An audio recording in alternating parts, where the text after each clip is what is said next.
Veterans Today. La révolution est télévisée, le pape François en Bolivie. La paix, la justice, la liberté et la survie ont un nouveau, puissant et courageux, ami. Combien de temps vont-ils tuer nos prophètes, bien que nous nous tenons à l'écart et de regarder? Bob Marley. Cet article reproduit le discours radical du 9 juillet 2015 du pape François, qui avait été initialement posté par la radio du Vatican. Ce discours fait suite à son appel, pardon pour le rôle de l'Église catholique dans l'asservissement des peuples autochtones, mais aussi une autre publication de points de repère, voire, pour défendre un soin pour notre maison commune encyclique du pape François. Il semblerait que la survie, la liberté et la justice de paix ont un ami puissant récente, indispensable. Ainsi, alors que le courageux pape François se bat pour un monde meilleur, nous devons prier pour lui, comme il a lui-même dit, « Je vous demande, s'il vous plaît, de prier pour moi ». Il est possible que les banquiers ont déjà prévu l'assassinat, ou d'une autre façon de neutraliser, ce champion de compassion et de la rationalité. L'enjeu pour eux et l'humanité ne saurait, à mon avis, le plus élevé. Pour l'instant, je ne peux que penser des quelques autres défis de même puissant pouvoir satanique des banquiers, Martin Luther King, Robert et John Kennedy et Mahatma Gandhi. Le mucraqué Lincoln Stephen écrivait: « Je n'ai jamais entendu un chrétien prêcher un sermon dans une église, moi non plus, jusqu'à il y a quelques jours. » Voici donc l'introduction du discours de Radio Vatican du pape François, suivi par le discours lui-même. Le pape François a parlé jeudi soir, à la réunion mondiale du mouvement populaire, qui a eu lieu à Santa Cruz en Bolivie. La réunion mondiale de mouvement populaire, organisée en collaboration avec le Conseil pontifical pour la justice et la paix de l'Académie pontificale des sciences sociales, rassemble des délégués de mouvements populaires de partout dans le monde. Ci-dessous, vous trouverez le texte intégral de l'adresse du pape François à la réunion mondiale des mouvements populaires, adresse à Expo Fair à Santa Cruz de la Sierra, jeudi 9 juillet 2015. Bon après-midi. Il y a plusieurs mois nous nous sommes rencontrés à Rome, et je me souviens de la première réunion. En attendant, je vous ai gardé dans mes pensées et dans mes prières. Je suis heureux de vous revoir, ici, et vous discuter des meilleurs moyens de surmonter les situations graves d'injustice vécues par les exclus tout autour de notre monde. Merci, le président Evo Morales, pour vos efforts afin de rendre cette réunion possible. Lors de notre première rencontre à Rome, j'ai senti quelque chose de très beau: fraternité, détermination, engagement, une soif de justice. Aujourd'hui, à Santa Cruz de la Sierra, je le sens une fois de plus. Je vous en remercie. Je sais aussi, par le Conseil pontifical de justice et de paix, dirigé par le cardinal Turkson, que beaucoup de gens dans l'Église me sentent très proche des mouvements populaires, qui me rend très heureux. Je suis heureux de voir que l'Église ouvre ses portes à chacun d'entre vous, vous embrasser, vous accompagner l'établissement dans chaque diocèse, dans chaque commission de justice et de paix, une coopération réelle, permanente et grave avec les mouvements populaires. Je demande à tout le monde, évêques, prêtres et laïcs, ainsi que les organisations sociales des périphéries urbaines et rurales, d'approfondir cette rencontre. Dieu a accordé aujourd'hui que nous nous reverrons. La Bible nous dit que Dieu entend le cri de son peuple, et je tiens à joindre ma voix au vôtre réclamant des terres, des logements et du travail pour tous nos frères et sœurs. Je l'ai dit et je le répète, ce sont des droits sacrés. C'est important, cela vaut bien de se battre pour cela. On peut entendre le cri des exclus en Amérique latine et dans le monde entier. Tu nous rends compte que quelque chose ne va pas dans un monde où il y a tant d'ouvriers agricoles sans terre, tant de familles sans domicile, tant de travailleurs sans droit, tant de personnes dont la dignité n'est pas respectée. Tu nous rends compte que quelque chose ne va où tant de guerres insensées font rage et d'actes de violence fratricides se déroulent à nos portes, tu nous rends compte que quelque chose est faux quand le sol, l'eau, l'air et les créatures vivantes de notre monde sont constamment sous la menace? Nous allons donc ne pas avoir peur de le dire, nous avons besoin de changement, nous voulons le changement. Je me demande si nous pouvons voir que ces réalités destructrices font partie d'un système qui est devenu mondial. Tu nous rends compte que ce système a imposé la mentalité du profit à tout prix, sans se préoccuper d'exclusion sociale ou de la destruction de la nature. Commençons par reconnaître que le changement est nécessaire. Ici je préciserai, de peur qu'il y ait d'équivoques, que je parle des problèmes communs à tous les latino-américains et, plus généralement, à l'humanité tout entière. Ce sont des problèmes mondiaux qui aujourd'hui sans un État peut résoudre à lui seul. Avec cette précision, je propose maintenant que nous posons les questions suivantes. Tu nous rends compte que quelque chose ne va pas dans un monde où il y a tant d'ouvriers agricoles sans terre, tant de familles sans domicile, tant de travailleurs sans droit, tant de personnes dont la dignité n'est pas respectée? Tu nous rends compte que quelque chose ne va, où tant de guerres insensées font rage et actes de violence fratricides se déroulent à nos portes? Tu nous rends compte que quelque chose est faux quand le sol, l'eau, l'air et les créatures vivantes de notre monde sont constamment sous la menace? Nous allons donc ne pas avoir peur de le dire, nous avons besoin de changement, nous voulons le changement. Dans vos lettres et lors de nos réunions, vous avez mentionné les nombreuses formes d'exclusion et d'injustice qui vous l'expérience en milieu de travail, dans les quartiers et dans tout le pays. Ils sont nombreux et diversifiés, tout comme bon nombre et diverses sont les façons dans lesquelles vous y faire face. Pourtant, il y a un fil invisible se joindre à chacun de ces formes d'exclusion, nous pouvons le reconnaître, ce ne sont pas des problèmes isolés. Je me demande si nous pouvons voir que ces réalités destructrices font partie d'un système qui est devenu mondial. Tu nous rends compte que ce système a imposé la mentalité du profit à tout prix, sans se préoccuper d'exclusion sociale ou de la destruction de la nature? Cris de la terre, sculpture dans la forêt sculptée de El Bolson, Eri accent aigu au Negro, Argentine.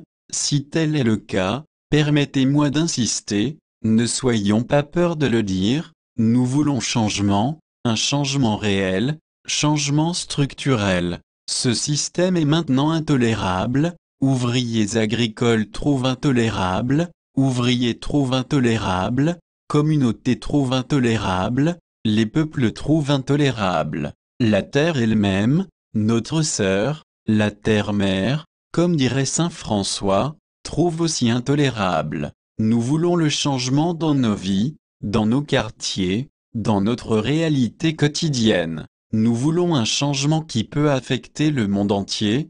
Depuis l'interdépendance mondiale réclame des réponses globales à des problèmes locaux. La mondialisation de l'espoir, un espoir qui surgit des peuples et s'enracine chez les pauvres, doit remplacer la mondialisation de l'exclusion et l'indifférence. Aujourd'hui, je voudrais réfléchir avec vous sur le changement que nous voulons et devons. Vous savez que j'ai écrit récemment sur les problèmes du changement climatique. Mais maintenant, je voudrais parler du changement dans un autre sens. Un changement positif, un changement qui est bon pour nous, un changement, on peut dire, qui est rédemptrice. Parce que nous en avons besoin. Je sais que vous cherchez pour le changement et non seulement vous seul. Dans mes différentes rencontres, lors de mes différents voyages, j'ai ressenti une attente, un désir de changement, dans le monde entier, même au sein de cette minorité toujours plus petite, qui estime que le système actuel est bénéfique. Il y a un sentiment généralisé d'insatisfaction et de découragement même. Beaucoup de gens espèrent un changement capable de libérer de l'esclavage de l'individualisme et le découragement qu'il engendre. Tant, mes frères et sœurs, semble être en cours d'exécution. Nous ne sommes pas encore déchirés un de l'autre, mais nous sommes déchirés notre maison commune. Aujourd'hui, la communauté scientifique se rend compte que les pauvres ont longtemps nous a dit, dommage, préjudice peut-être irréversible, fait-on pour l'écosystème, la Terre, les peuples entiers et les personnes individuelles sont brutalement punis, et derrière toute cette douleur, mort et destruction, il y a l'odeur de ce que Basile de Césarée appelait les excréments du diable, une poursuite sans entrave des règles de l'argent, le service du bien commun est laissé. Une fois que le capital devient une idole et guide les décisions des gens, une fois que l'avidité pour l'argent préside à l'ensemble du système socio-économique, il ruine la société, il condamne et asservit les hommes et les femmes, il détruit la fraternité humaine, il définit les gens contre l'autre et, comme nous le voyons clairement, elle-même met en péril notre maison commune. Je n'ai pas besoin d'aller en décrivant les effets diaboliques de cette dictature subtile, vous savez très bien n'est pas assez pour pointer vers les causes structurelles de la crise sociale et environnementale d'aujourd'hui. Nous souffrons d'un excès de diagnostic, qui parfois nous conduit à multiplier les maux et se délecter dans le pessimisme et la négativité. En regardant les journaux, nous pensons qu'il n'y a rien à faire, sauf afin de prendre soin de nous-mêmes et le petit cercle de notre famille et amis. Que puis-je faire, comme collecteur de papier, de vieux vêtements ou de métal utiliser un recycleur, surtout ces problèmes si je fais à peine assez d'argent pour mettre la nourriture sur la table. Que puis-je faire comme un artisan, un marchand ambulant, un camionneur, un travailleur opprimé, si je n'aime même pas les droits des travailleurs? Que puis-je faire, une femme de fermier, une femme autochtone, un pêcheur qui peut difficilement combattre la domination des grandes sociétés? Que puis-je faire de ma petite maison, mon hameau, ma cabane, ma colonie, quand je rencontre tous les jours avec la discrimination et la marginalisation, ce qui peut être fait par les étudiants, les jeunes, ces militants, ces missionnaires qui viennent dans mon quartier avec leur cœur rempli d'espoir et de rêves, mais sans aucune véritable solution pour mes problèmes? Beaucoup. Ils peuvent faire beaucoup. Vous, les humbles, les exploités, les pauvres et les défavorisés, peut le faire et font beaucoup. Je dirais même que l'avenir de l'humanité est en grande partie dans vos propres mains, par le biais de votre capacité à organiser et réaliser des solutions de rechange créatrices, grâce à vos efforts quotidiens pour assurer les 3 L, travail, logement, terrain, et grâce à votre participation proactive dans les grands processus de changement sur les niveaux national, régional et mondial. Ne perdez pas courage vous êtes semeur de changement. Ici, en Bolivie, j'ai entendu une phrase que j'aime, le processus de changement. Changer en vue non pas comme quelque chose qui sera un jour le résultat de toute une décision politique ou un changement dans la structure sociale. Nous savons par expérience douloureuse que les changements de structure qui ne sont pas accompagnés d'une sincère conversion d'esprit et de cœur tôt ou tard finissent dans la bureaucratisation, la corruption et l'échec. C'est pourquoi j'aime l'image d'un processus, où le lecteur a semé, à graines d'eau que d'autres pourront consulter germer, remplace l'ambition d'occuper tout poste disponible de puissance et de voir des résultats immédiats. Chacun de nous est seulement une partie d'un ensemble complexe différencié, en interaction dans le temps, les peuples qui luttent pour trouver ce qui signifie un destin et à vivre dans la dignité, à bien vivre. En tant que membre des mouvements populaires, vous effectuez votre travail inspiré par l'amour fraternel, que vous montrez en s'opposant à l'injustice sociale.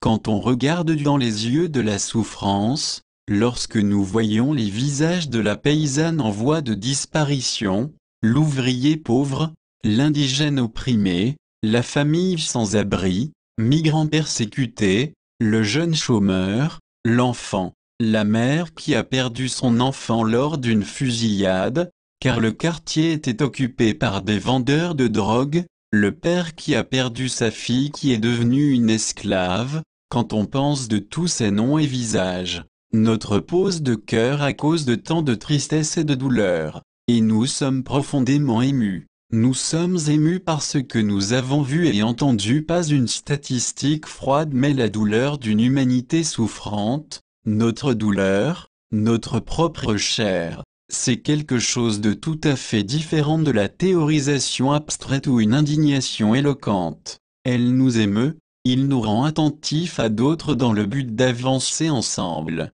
Que l'émotion qui se transforme en action communautaire n'est pas quelque chose qui peut être comprise par la seule raison, il a un surplus de sens que seulement des peuples comprennent, et il donne une ambiance spéciale à de véritables mouvements populaires. Chaque jour vous êtes pris dans les tempêtes de la vie des gens, tu m'as dit sur leur cause, que vous avez partagé vos propres luttes avec moi et je vous remercie pour cela. Vous, chers frères et sœurs, travaillez souvent sur des petites choses, dans des situations locales, au milieu de formes d'injustice qui ne vous font pas simplement accepter mais résister activement, debout à un système idolâtre qui exclut, dégrade et tue. Je vous ai vu travailler inlassablement pour le sol et les cultures des paysans, pour leurs terres et leurs communautés, pour une économie locale plus digne, pour l'urbanisation de leurs foyers et leurs villages. Vous avez aidé à construire leurs propres maisons et développer les infrastructures de quartier. Vous avez également encouragé un droit que celui de la 3L à n'importe quel nombre d'activités communautaires visant à réaffirmer si élémentaire et indéniablement nécessaire, terre, logement et du travail. Cet enracinement dans le quartier, la terre, le bureau, le syndicat, cette capacité de voir vous-même dans les visages des autres, cette proximité quotidienne pour leur part des troubles et leurs petits actes d'héroïsme, c'est ce qui vous permet de mettre en pratique le commandement de l'amour, non sur la base des idées ou des concepts, mais plutôt sur la base de la véritable rencontre interpersonnelle. Nous n'aimons pas les concepts ou idées, nous aimons les gens. Engagement, véritable engagement, est né de l'amour des hommes et des femmes, des enfants et des vieillards, des peuples et communautés, des noms et visages qui remplissent nos cœurs. Ces graines d'espoir patiemment semées dans les franges oubliées de notre planète, les semis d'une tendresse qui se démène pour grandir au milieu de l'ombre de l'exclusion, de grands arbres cédraient la place, grands bosquets d'espoir pour donner de l'oxygène à notre monde. Je suis donc heureux de voir que vous travaillez de près pour s'occuper de ces semis, mais en même temps, avec une perspective plus large, pour protéger l'ensemble de la forêt. Votre travail est effectué contre un horizon qui, tout en se concentrant sur votre propre domaine spécifique, vise également à résoudre, à leur origine, les problèmes plus généraux de la pauvreté, l'inégalité et l'exclusion. Je vous félicite pour cela. Il est essentiel que, ainsi que la défense de leurs droits légitimes, les peuples et leurs organisations sociales soient capables de construire une alternative humaine à une mondialisation qui exclut. Vous êtes des semeurs de changement. Que Dieu vous accorde le courage, la joie, la persévérance et la passion de continuer à semer. Soyez assurés que, tôt ou tard, nous verrons ces fruits. De la direction j'ai posé la question suivante. Soyez créatifs et jamais cessez d'être enracinés dans les réalités locales, puisque le père du mensonge est capable d'usurper des mots nobles, pour promouvoir des modes intellectuels et d'adopter des positions idéologiques. Mais si vous construisez sur des bases solides, sur les besoins réels et sur l'expérience vécue de vos frères et sœurs, des paysans et indigènes, des travailleurs exclus et marginalisés familles, vous serez sûrement sur la bonne voie. L'Église ne peut et ne doit pas rester indifférente à ce processus dans sa proclamation de l'Évangile. Plusieurs prêtres et les agents pastoraux effectuent un énorme travail d'accompagnant et favorisant les exclus dans le monde entier, aux côtés de coopératives, favorisant les entreprises, fourniture de logements, travaille généreusement dans les domaines de la santé, de sport et d'éducation. Je suis convaincu que la coopération respectueuse avec les mouvements populaires peut revitaliser ces efforts et renforcer le processus de changement. Laissez-nous toujours à cœur la Vierge Marie, une humble fille de petites gens perdus en marge d'un grand empire. Une mère sans abri qui pourrait transformer une écurie pour les bêtes dans une maison pour Jésus avec quelques langes et beaucoup de tendresse. Marie est un signe d'espoir pour les peuples qui souffrent des affres de la naissance de la justice. Je prie pour que Notre-Dame du Mont-Carmel, patronne de la Bolivie, permettra à cette réunion de nôtres être un levain du changement. Enfin, je voudrais que nous tous considérions certaines tâches importantes pour l'instant historique, puisque nous souhaitons un changement positif pour le bénéfice de tous nos frères et sœurs. Nous le savons. Nous désirons un changement enrichi grâce à la collaboration des gouvernements, des mouvements populaires et des autres forces sociales. Cela aussi nous le savons, mais il n'est pas si facile de définir le contenu du changement, en d'autres termes, un programme social qui peut incarner ce projet de fraternité et de justice que nous recherchons. Donc ne vous attendez pas à une recette de ce pape. Ni le pape ni l'Église ont un monopole sur l'interprétation de la réalité sociale ou de la proposition de solutions aux problèmes contemporains. J'ose dire qu'il n'existe pas de recette. L'histoire est faite par chaque génération comme il suit les traces de ceux qui le précèdent, car il cherche son propre chemin et respecte les valeurs que Dieu a placées dans le cœur humain. Pour autant, je voudrais proposer 3 grandes tâches qui exigent une contribution décisive et partagée des mouvements populaires. 3 points. La première tâche consiste à mettre l'économie au service des peuples. Les êtres humains et la nature ne doivent pas être au service de l'argent. Nous disons non à une économie d'exclusion et d'inégalité, où les règles argent, plutôt que le service. Cette économie tue, que l'économie ne comprend pas, que l'économie détruit la terre-mère. L'économie ne devrait pas être un mécanisme d'accumulation de marchandises, mais plutôt la bonne administration de notre maison commune. Cela implique un engagement de soins pour cette maison et à la distribution de l'ajustage de précision de ces marchandises entre tous. Il n'est pas seulement de s'assurer un approvisionnement de nourriture ou de subsistance décent, ni, même si c'est déjà un grand pas en avant, pour garantir le 3L de terre, de logement et de travail pour lequel vous travaillez. Une économie véritablement communautaire, on dirait une économie d'inspiration chrétienne, doit assurer la dignité des peuples et leur bien-être général, temporel et la prospérité. 1. Ceci inclut les 3L, mais également l'accès à l'éducation, aux soins de santé, nouvelles technologies, des manifestations artistiques et culturelles, des communications, des sports et des loisirs. Une économie juste doit créer les conditions pour que chacun puisse être en mesure de profiter d'une enfance sans faute, à développer leur talent dans sa jeunesse, de travailler de plein droit au cours de leurs années d'activité et de jouir d'une retraite digne à mesure qu'ils vieillissent.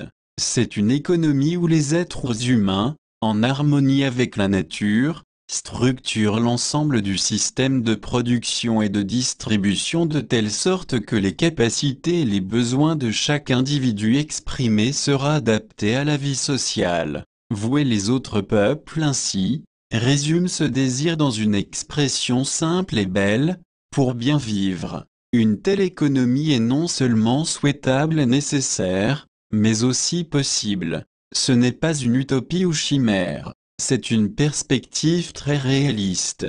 Nous pouvons y parvenir. Les ressources disponibles dans notre monde, le fruit du travail entre les générations des peuples et les dons de la création, est plus que suffisant pour le développement intégral de chaque homme et toute l'humanité. 2. Le problème est d'une autre nature. Il existe un système avec des objectifs différents. Un système irresponsable qui, tout en accélérant le rythme de production, tout en utilisant des méthodes industrielles et agricoles qui nuisent à notre mère la terre au nom de la productivité, continue de nier plusieurs millions de nos frères et sœurs de leurs droits économiques, sociaux et culturels les plus élémentaires. Ce système est contraire au plan de Jésus. Travailler pour une répartition équitable des fruits de la terre et le travail humain n'est pas une simple philanthropie, c'est une obligation morale. Pour les chrétiens, la responsabilité est encore plus grande,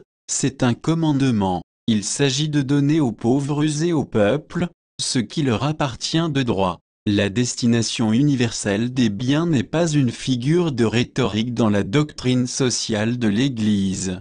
C'est une réalité avant la propriété privée. Propriété, surtout lorsqu'elle affecte des ressources naturelles, devant toujours répondre aux besoins des peuples, et ces besoins ne se limitent pas à la consommation. Il ne suffit pas de laisser quelques gouttes tomber chaque fois que les pauvres secouent une tasse qui ne s'exécute jamais par elle-même. Les programmes de bien-être adaptés à certaines situations d'urgence seulement peuvent être considérés comme des réponses temporaires. Ce ne seront jamais des mesures de remplacer la véritable inclusion qui fournit dignité, liberté, travail créatif, participatif et solidaire. Dans cette voie, les mouvements populaires jouent un rôle essentiel, non seulement par des exigences et logements des protestations, mais encore plus fondamentalement en étant créatifs.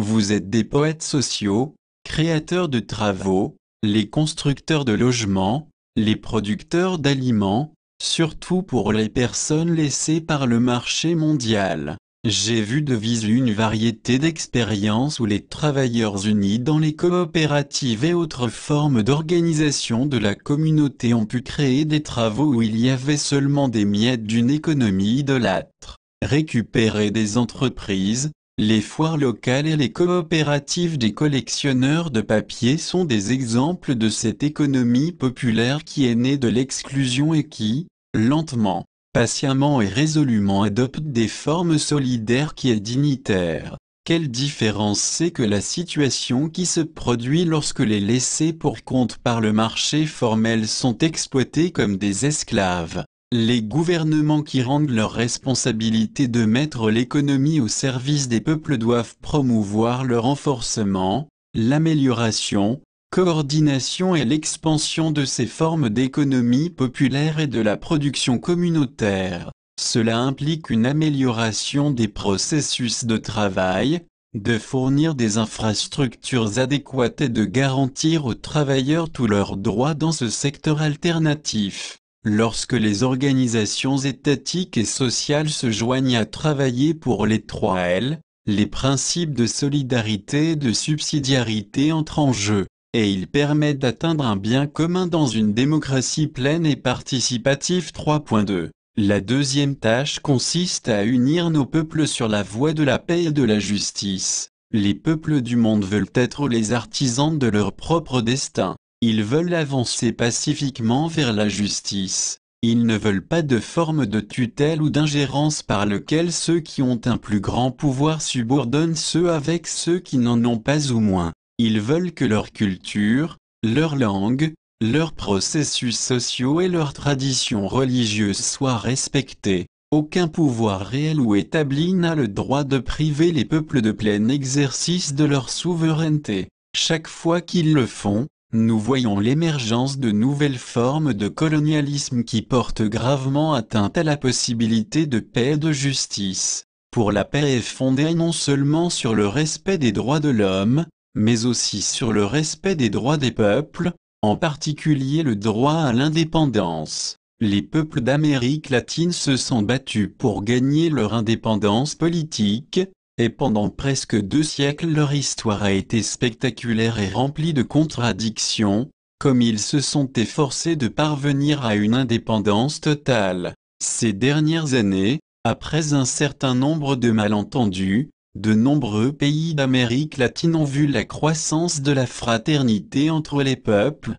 Les gouvernements de la région ont mis en commun les forces afin d'assurer le respect de la souveraineté de leur pays et l'ensemble de la région, dont nos ancêtres l'ont si joliment appelé le grand pays. Je vous ai demandé, mes frères et sœurs des mouvements populaires, de favoriser et d'accroître cette unité. Il est nécessaire de maintenir l'unité face à tous les efforts pour diviser, si la région doit se développer dans la paix et la justice. Malgré les progrès réalisés, il y a des facteurs qui menacent toujours ce développement humain équitable et limitent la souveraineté des pays du grand pays et d'autres régions de notre planète. Le nouveau colonialisme prend différents visages.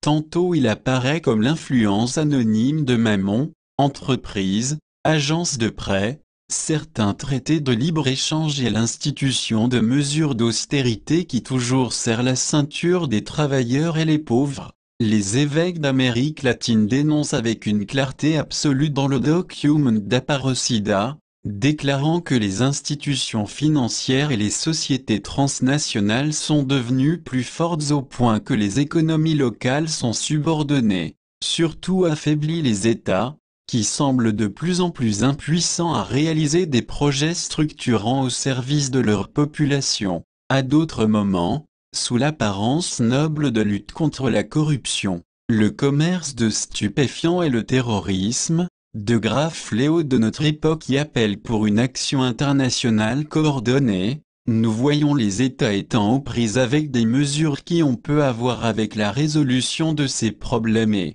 qui n'est pas rare d'aggraver les questions. De même, la monopolisation des médias de communication, qui imposerait des exemples aliénants du consumérisme et d'une certaine uniformité culturelle, est une autre des formes prises par le nouveau colonialisme. C'est le colonialisme idéologique.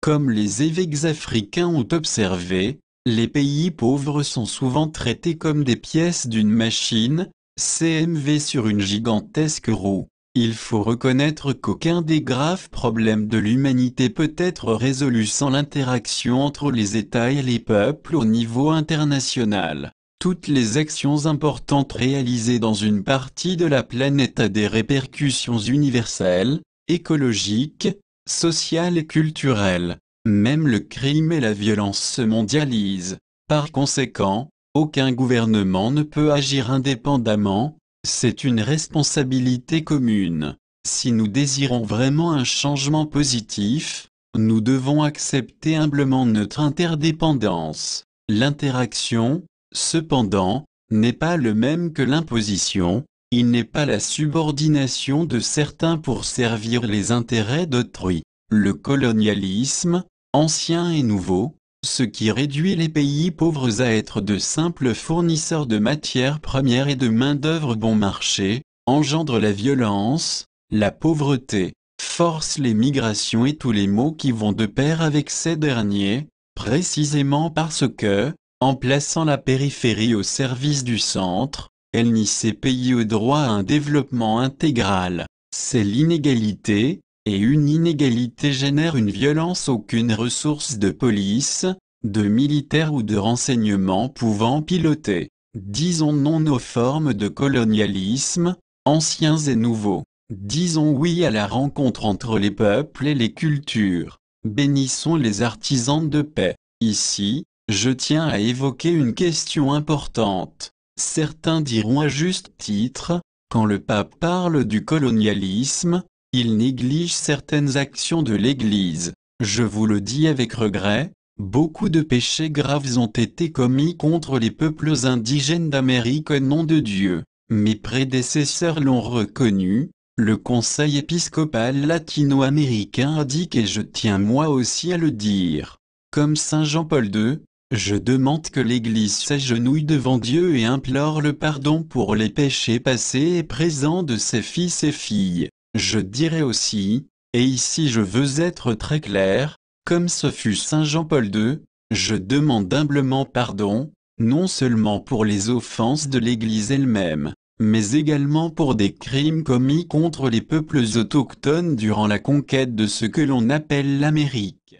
J'ai également demandé à tout le monde, croyants et non-croyants semblables, de penser à ces nombreux évêques, prêtres et laïcs, qui prêchaient et continuent à prêcher la bonne nouvelle de Jésus avec courage et humilité, respect et pacifisme, qui laissent derrière eux d'impressionnantes œuvres de promotion humaine et d'amour, souvent debout aux côtés des peuples autochtones ou accompagnant leurs mouvements populaires même jusqu'aux martyrs. L'Église, ses fils et filles, font partie de l'identité des peuples d'Amérique latine, une identité qui ici, comme dans d'autres pays, certaines puissances sont engagées à un effacement, tantôt parce que notre foi est révolutionnaire, car notre foi conteste la tyrannie du mammon. Aujourd'hui, nous sommes consternés de voir comment au Moyen-Orient et ailleurs dans le monde beaucoup de nos frères et sœurs sont persécutés,